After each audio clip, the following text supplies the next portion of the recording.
Hello friends, आप देख रहे हैं स्किल चार्ज और मैं हूं कुशाल तलवार। दोस्तों, अपनी इस वीडियो सीरीज में बात करेंगे एसईओ यानी सर्च इंजन ऑप्टिमाइजेशन की। और ये वीडियोस उन सभी स्टूडेंट्स और व्यूअर्स के लिए है जो कि इस फील्ड में एंटर करना चाहते हैं। दोस्तों, एक बहुत ही एक्साइटिंग और ल्यूक्रेटिव फील्ड है। तो चलिए बढ़ते हैं अपनी अगली वीडियो की ओर और हम उम्मीद करते हैं कि आपके लिए वीडियो बहुत ही बेनिफिशियल प्रूव होगी। दोस्तों, हम बात कर रहे थे लिंक बिल्डिंग के टॉपिक की और आज अपनी इस वीडियो में हम उसी टॉपिक को आगे बढ़ा के बात करेंगे हाई क्वालिटी लिंक्स की। तो सबसे पहले तो हम जानेंगे कि हाई क्वालिटी लिंक्स और लो क्वालिटी लिंक्स में डिफरेंस क्या है।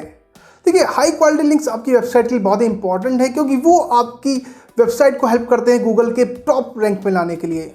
और वहीं दूसरी तरफ जो लो क्वालिटी लिंक्स होते हैं उसको गूगल एक नेगेटिव लिंक्स के तौर पे देखता है और उससे आपकी वेबसाइट को वो टॉप पर नहीं आने देता, अपने फर्स्ट पेज पर नहीं आने देता, जिससे एज ए रिजल्ट आपने जो एक अपनी खूबसूरत वेबसाइट बनाई थी वो उस काम नहीं आती जितना कि आपने उसको काम आएगी सोचा था। यानी कि वो उतने ऑडियंस, उतने यूजर्स को आपकी साइट तक नहीं लेके आ पा रही। और अगर आपने वो किसी प्रोडक्ट और सर्विस के लिए बनाई थी तो उतने क्लाइंटेल आपको वहाँ से नहीं मिलता। तो इसीलिए ये जो डिफरेंस है जानना बहुत ही ज़रूरी है हाई क्वालिटी और लो क्वालिटी लिंक्स में, और आपको हमेशा साथ रखना है हाई क्वालिटी लिंक्स का। तो देखिए दोस्तों, इसके अंदर क्या है कि बहुत सारे फैक्टर्स हैं जिनका हमें ध्यान रखना होता है एक हाई क्वालिटी लिंक मेंटेन करने के लिए। और ये जो हाई क्वालिटी लिंक्स हम मेंटेन करते हैं ये अल्टीमेटली आपकी वेबसाइट के लिए तो बेहतर है ही, और इसमें आपको ध्यान रखना होता है अथॉरिटी का।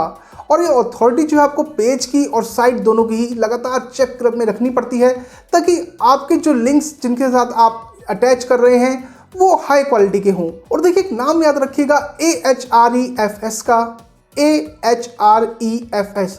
इस लिंक पर जाकर बेसिकली एक टूल है जहां पर आप जाके आप लिंक्स को और डोमेन को चेक कर सकते हैं और इससे आपको पता चल जाएगा कि वो कितना बेहतर है या कितना कम बेहतर है, और आप ये डिसाइड कर पाएंगे कि आपको उससे अपनी वेबसाइट का लिंकिंग करनी है या नहीं। तो अथॉरिटी के बाद जो एक दूसरी चीज़ इंपॉर्टेंट है वो है रेलिवेंसी। किसी भी साइट की रेलिवेंसी आपको यहाँ इसमें भी एक चेक बनाए रखना होता है कि वो जो लिंक है उस पर्टिकुलर वेबसाइट का है और वो कितना रेलिवेंस है, और इसी पे बेस्ड होता है कि एक हाई लिंक क्वालिटी आपका मेंटेन होता है। क्योंकि देखिए, अगर कोई भी एक लिंक है जो वो अगर हाई पेज रैंक से आ रहा है तो डेफिनेटली ज़्यादा वैल्यूएबल होगा और ज़्यादा उसका असर होगा आपके हाई क्वालिटी लिंक को मेंटेन करने में, बजाय कि अगर कोई लिंक एक नए पेज रैंक से आ रहा है। तो ऐसे में आपको इस चीज़ का भी ध्यान रखना होता है और ऐसे करके आप हाई क्वालिटी लिंक्स को भी मेंटेन कर सकते हैं। और अथॉरिटी एंड रेलिवेंस के बाद अगली एक जो इंपॉर्टेंट चीज़ है वो है आपके लिंक्स की पोजीशन की। आपने अपनी वेबसाइट में उन लिंक्स को कहाँ पर पोजीशन किया है ये भी बहुत मायने रखता है, क्योंकि अगर वो कहीं बहुत ही नीचे या फुटर में है या फिर कहीं कोने में है, किसी साइड बार में है, तो वो लिंक उतना ज़्यादा इफेक्टिव नहीं प्रूव होगा जितना कि वो तब होगा जब आपने उसको मिडल में रखा होगा अपनी वेबसाइट के पेज के। तो इसलिए आपको इस चीज़ का भी ध्यान रखना है कि अगर आप चाहते हैं कि हाई क्वालिटी लिंक्स मेंटेन रहें और जल्दी ही आपकी वेबसाइट गूगल की टॉप रैंक में आए, तो ये भी एक इंपॉर्टेंट पैरामीटर है जिसको आपको ध्यान में रखना होता है। और दोस्तों, इस लिंक की प्लेसमेंट के बाद अगला पॉइंट आता है कि आपका जो भी लिंक है क्या वो एडिटोरियली प्लेस्ड है आपके उस जगह पर। मान लीजिए अब आपने उस लिंक को कहीं वेबसाइट के पेज के मिडल में तो लगा दिया, पर क्या उसके बाद गूगल पूछ रहा है कि क्या वो एडिटोरियली प्लेस्ड भी है। देखिए, एडिटोरियली प्लेस्ड लिंक्स वो होते हैं जो कि किसी पर्सन को अगर आपकी वेबसाइट, आपका कंटेंट अच्छा लगा तो उसने अगर उससे लिंकिंग की तो उसको हम एडिटोरियली प्लेस्ड लिंक कहेंगे। वहीं कहीं आपने कहीं भी जाके एक प्रोफाइल बनाई और उससे लिंक अटैच कर दिया, अपनी वेबसाइट के उस लिंक कर दिया, तो वो एडिटोरियल प्लेस लिंक नहीं कहलाएगा। और ऐसा करना जो है, अगर ये चीज़ आपकी गूगल पकड़ लेगा कि आप कहीं भी जा रहे हैं, प्रोफाइल्स बना रहे हैं और लिंक को मेंटेन कर रहे हैं कि आपके लिंकिंग बड़े हाई क्वालिटी लिंक आप सोचें कि बन जाए, तो ऐसा नहीं होता। और पकड़े जाने पर गूगल उस वेबसाइट्स को एट टाइम्स पेनलाइज भी करता है, जिससे कि आपकी रैंक जो है वेबसाइट के ऊपर बढ़ने के बजाय डाउनग्रेड हो जाती है। तो ऐसा करना बिल्कुल भी रिकमेंडेड नहीं है और ऐसा करने से आपको बचना चाहिए। इसके बाद हम बात करेंगे एंकर टेक्स्ट और को अकरेंस लिंक्स की।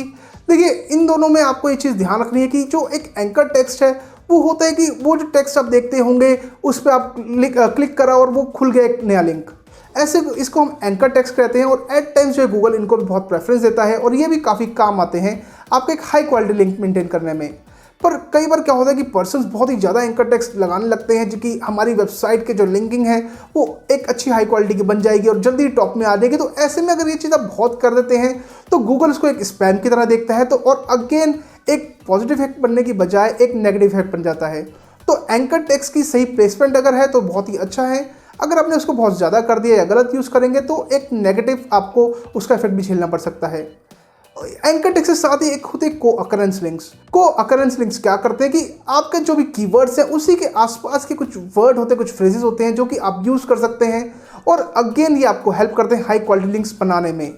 तो कुछ एक पर्टिकुलर, अगेन देखिए, बहुत ज़्यादा अगर आप किसी भी चीज़ को करेंगे तो वो स्पैम समझ के गूगल उसको कंसिडर ही नहीं करेगा। इसलिए आप कुछ को अकरेंस वर्ड्स फ्रेजेस लेके उनको भी यूज़ कर सकते हैं अपनी वेबसाइट के हाई क्वालिटी लिंक्स बढ़ाने में। और दोस्तों इसके बाद हम बात करेंगे गेस्ट पोस्ट की। देखिए गेस्ट पोस्ट जो होती है उनका भी एक अपने ही एक रेलिवेंस है आपकी हाई क्वालिटी लिंक को मेंटेन करने में।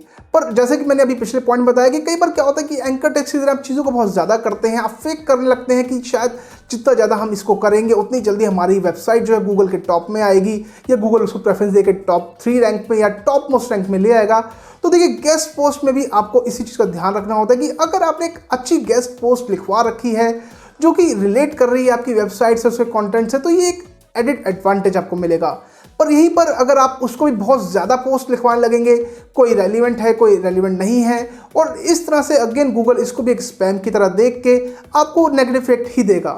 तो अगर एक अच्छी पोस्ट है, लिमिटेड पोस्ट है, तो गेस्ट पोस्ट भी आपके हाई क्वालिटी लिंक्स में बहुत ही हेल्प करती हैं आपकी वेबसाइट को टॉप में लाने में। क्योंकि देखिए हाई क्वालिटी का ही हमारा टॉपिक है, इसी के अराउंड हम घूम रहे हैं, इसी की बात करें, क्योंकि गूगल जो है हाई क्वालिटी लिंक को अब प्रेफरेंस देता है, जहाँ पर एक टाइम था कि वो सिर्फ क्वांटिटी लिंक्स को प्रेफरेंस देता था।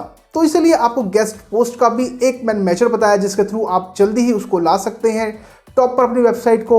और इसका अगर आप गलत इस्तेमाल करेंगे तो मैंने आपको उसका घाटा भी बताया है, जिसके थ्रू आपकी वेबसाइट ऊपर जाने के बजाय और नीचे आ जाएगी। तो दोस्तों ये थे कुछ मेन फैक्टर्स जिनको आपको बहुत ही ध्यान में रखना है अगर आप हाई क्वालिटी लिंक मेंटेन करना चाहते हैं अपने वेबसाइट के। क्योंकि मैंने आपको यहाँ पर अच्छे से शेयर किया है कि क्या इनके नेगेटिव साइड है और क्या इनकी पॉजिटिव साइड है, और कैसे आपको एक लिमिटेड अमाउंट में रह के ही इसको मेंटेन करना है और अपनी वेबसाइट को हाई क्वालिटी लिंक्स देने हैं। दोस्तों अगर अभी भी आपके माइंड में कोई डाउट रह गया हो हाई क्वालिटी लिंक्स को लेकर, तो आप कमेंट सेक्शन थ्रू हमसे पूछ सकते हैं। तो बने रहिए स्किल चार्ज के साथ। And if you like this video then don't forget to like, comment and share this video. और दोस्तों हमारा चैनल सब्सक्राइब करना भी याद रखिएगा अगर आपने ऑलरेडी इसको सब्सक्राइब नहीं कर रखा है तो, ताकि इस तरह की लेटेस्ट इन्फॉर्मेशन आपको टाइम टू टाइम देखने को मिलती रहे। Thank you.